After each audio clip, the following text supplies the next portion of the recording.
I'm a massive fan of eating fresh, and there's nothing better than getting fresh produce straight out of the garden, but the truth of the matter is we can never grow enough at home to be able to sustain us over a full year. So you do have to buy food, but then where do you get it where it's going to be super fresh? Recently, I met somebody that has inspired me with his commitment to providing West Australians with fresh produce. Tony Galati's story is a great one.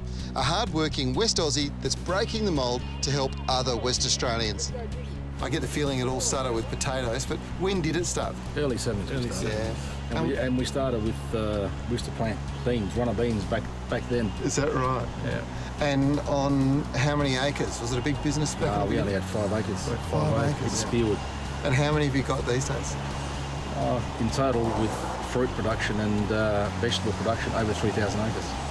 How many spuds do you guys produce? Because that facility, the washing facility, the packing facility, it's like they're just constantly flowing through. We probably process about 5,000 tonne of spuds a year. Now, the business hasn't stayed small.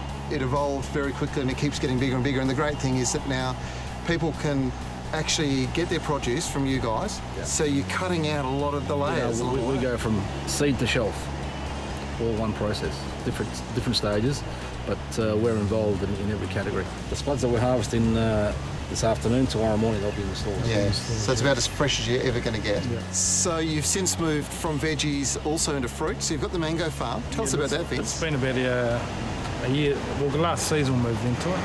This is no small mango farm we're talking about here, either. It's one of the biggest in Australia. It's about 1,200 acres. I noticed in the stores meat, chicken. Well, we graze our own cattle. Yep.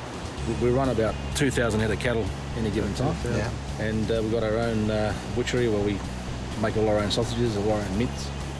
So Vince, generations are coming through now. The whole family's involved. Tell us about the next generation. We've got the kids involved now. There's 7 of them. 7 involved. And the grandkids as well. I noticed you had the grandkids digging some spuds before. That's pretty impressive.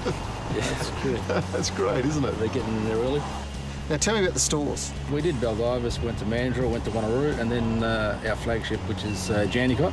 And there's a new one coming up as well. Yeah, one in Kelmscott, early next year.